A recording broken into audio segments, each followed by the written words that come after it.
retomando aqui, nós estávamos trabalhando com o lançamento de um dado, né? No lançamento de um dado, antes que eu comece, o lançamento de um dado seria... deixa eu pegar a caneta que eu ainda estou me adaptando aqui.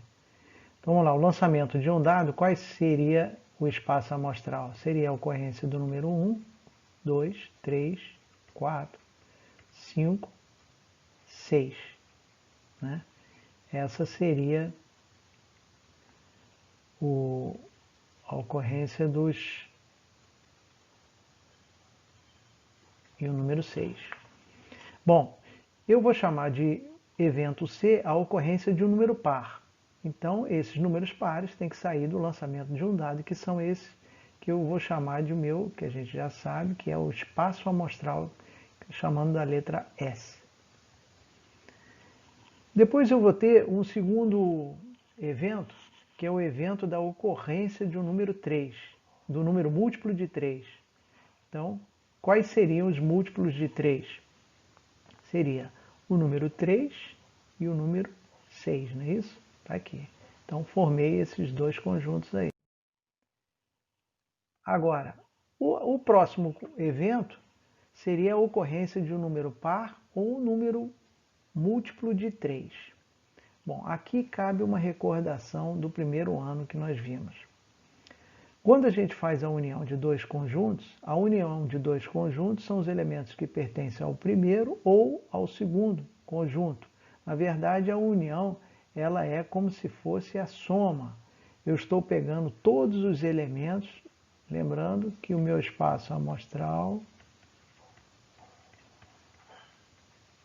A letra está saindo meio doida, mas a gente chega lá.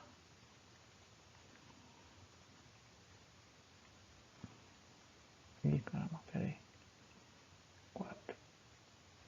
Eu tenho que colocar espaço amostral toda vez para vocês não perderem do espaço amostral na cabeça, ficar na cabeça o espaço amostral do lançamento de um dado.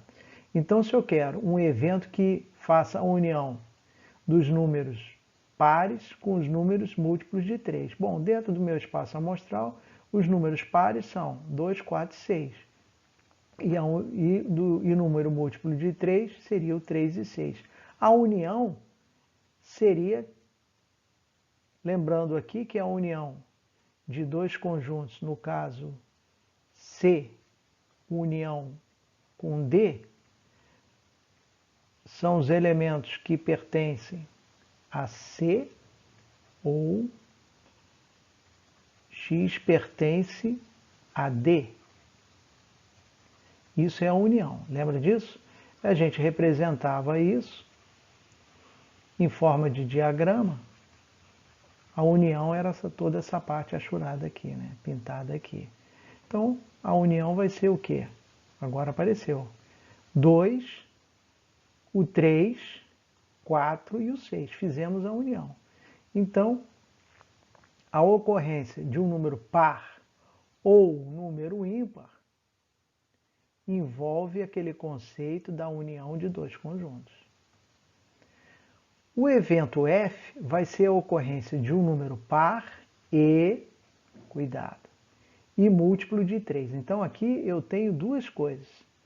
Eu tenho que ter um conjunto formado no lançamento do dado. Quais são os resultados possíveis?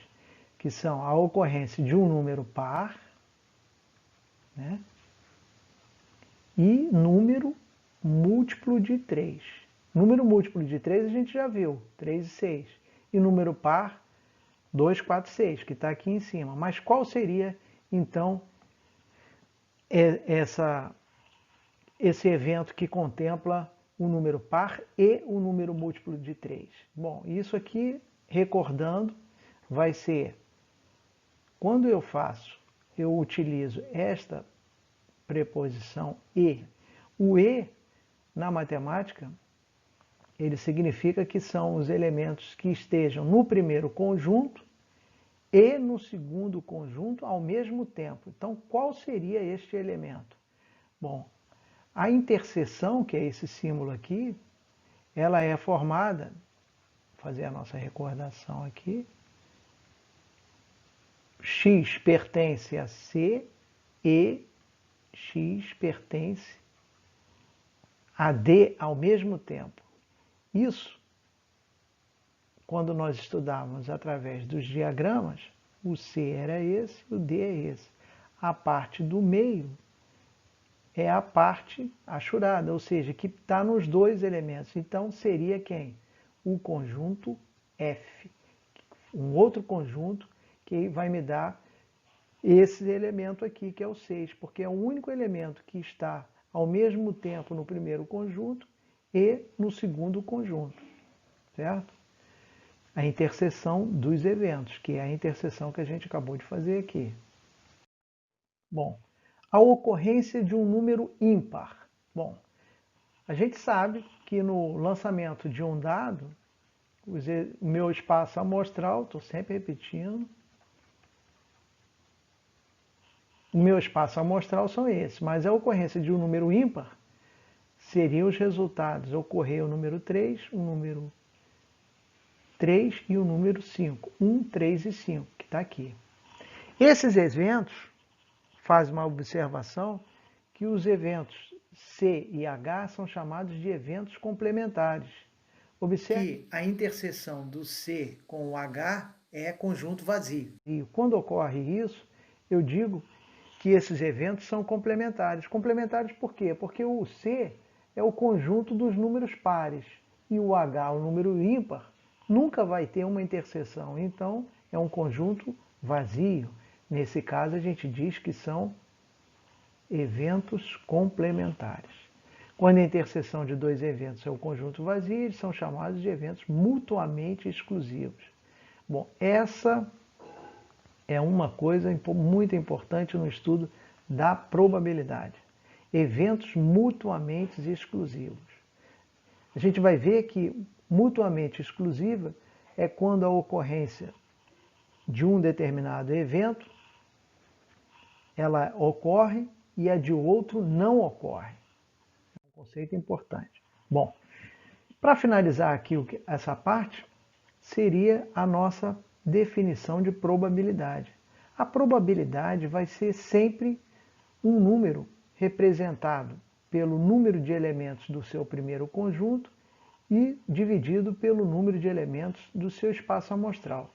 Nesse caso aqui, o espaço amostral, ou seja, o número de todos os elementos, é essa letra grega que se chama ômega.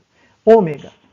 Então, seria esse é o conjunto de todas as possibilidades. Então, essa é exatamente a probabilidade. Lembrando que a probabilidade ela vai ser sempre uma fração, ou seja, ela pode ser representada por um número qualquer dividido por um outro número, que normalmente a gente explicita isso em forma de quê?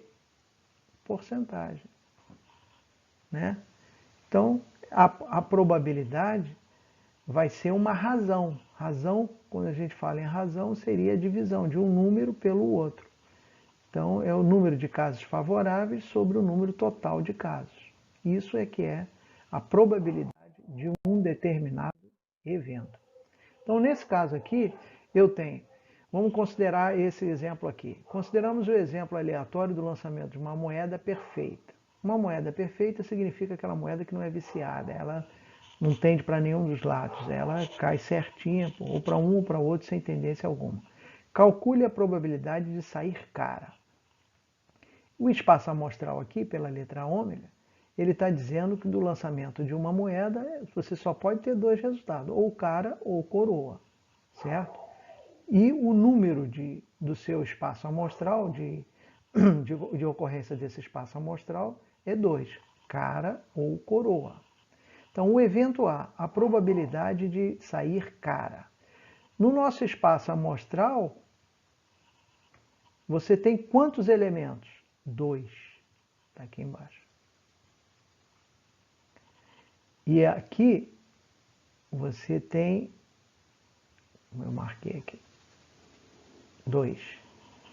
Quais são a minha quantidade de eventos favoráveis, ou seja, de sair cara. Eu só tenho uma possibilidade, sair só uma. Está aqui, cara. Então eu vou marcar aqui em cima. Então o número de casos favoráveis sobre o número total de casos. Como eu disse, isso vai sempre representar uma razão. Uma razão é representada por uma fração. 1 sobre 2 é a mesma coisa que 0,50, que é a mesma coisa que 50%. Ou seja, a probabilidade de sair cara no lançamento de uma moeda é 50% de chance que você tem. Bom, vamos ficar por aqui, porque essa é a ideia fundamental de probabilidade.